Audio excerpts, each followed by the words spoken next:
poltergeist activity was faked by the girls. Other incidents were genuine. Other paranormal investigators who studied the case, including, as we mentioned, the famed Ed and Lorraine Warren. The Warrens visited the Enfield house in 1978 and were convinced that the events had a supernatural explanation. But just to elaborate a little bit, Janet was detected in trickery. She was discovered to be tricking. Right, a video camera in the room next door caught her bending spoons and attempting to bend an iron bar. Gross had observed Janet banging a broom handle on the ceiling and hiding his tape recorder. According to Playfair, one of Janet's voices she called Bill displayed a habit of suddenly changing the topic. It was a habit Janet also had.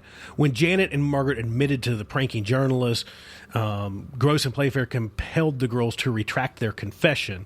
They were mocked by other researchers for being easily duped. So the guys from SPR got a little egg on their face there. The physical researcher Renee Haynes had noted that doubts were raised about the alleged poltergeist voice at the Second International Society for Physical Research Conference in Cambridge in 1978, where video cassettes from the case were examined. The SPR investigator Anita Gregory stated that the Enfield case had been overrated, characterizing several episodes of the girls' behavior as suspicious, and speculated that the girls had staged some, if not all, of the incidents for the benefit of the journalists, just seeking attention, seeking to sensationalize the story. John Beloff, I don't know. You tell me how to say that. I'm sorry, John. I'm sure I got your name wrong, but we'll go with John Beloff. A former president of SBR investigated and suggested that Janet was practicing ventriloquism.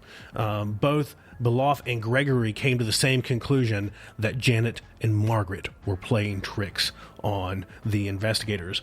The American magician Milbourne Christopher briefly investigated and failed to observe anything that he could say was paranormal.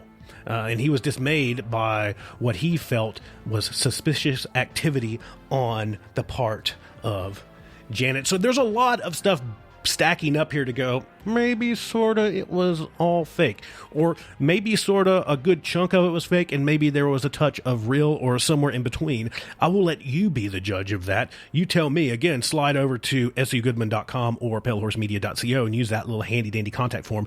Let me know your thoughts on it, or slide into the DMs on one of our social media sites. I would love to hear your thoughts on the Enfield Poltergeist.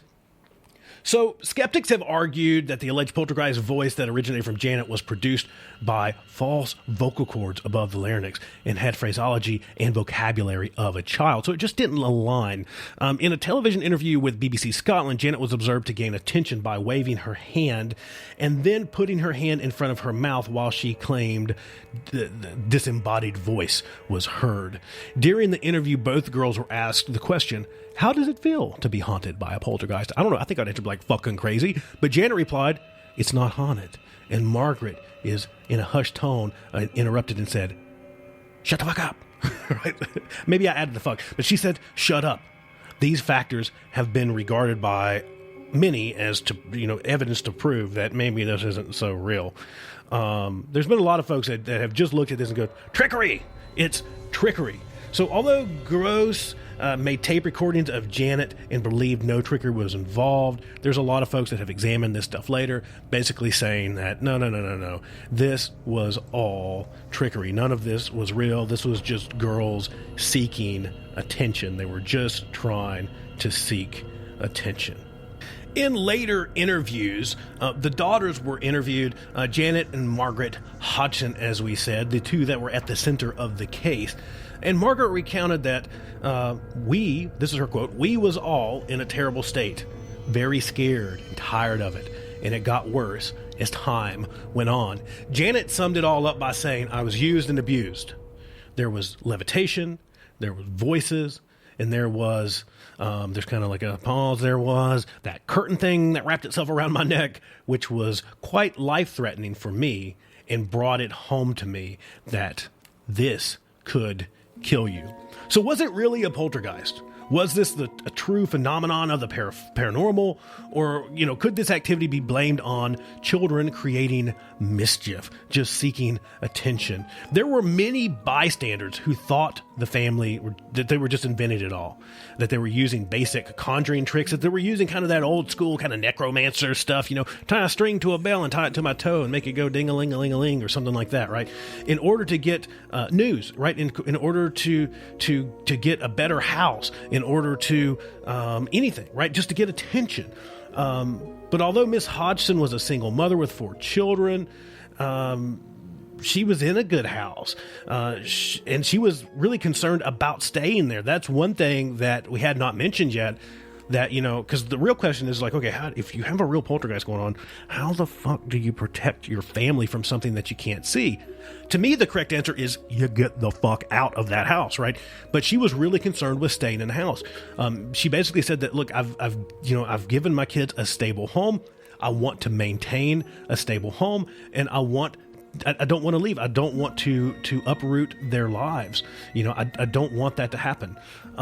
There's many journalists, and several journalists admit that at the beginning that they were extremely skeptical and looking out for trickery or any form of trickery that could be involved. But several of them also said that they believed Miss Hodgson to be sincere and was undoubtedly very frightened by everything that was going on. Several folks seek to rule out any type of financial motive, because they just state that they never really made any money out of it. There was never any type of kind of checkbook journalism going on. Like they were not paid. There was no financial motive here. So, if there's none of those other motives, barring just attention and just kids playing tricks, there might not be a motive to actually perform all of this trickery. Now, there are some claims that Janet herself had Tourette's syndrome, that the voice, the one that would go on and talk for 2 or 3 hours, that was just a form of Tourette's. So there is that thrown out there as well.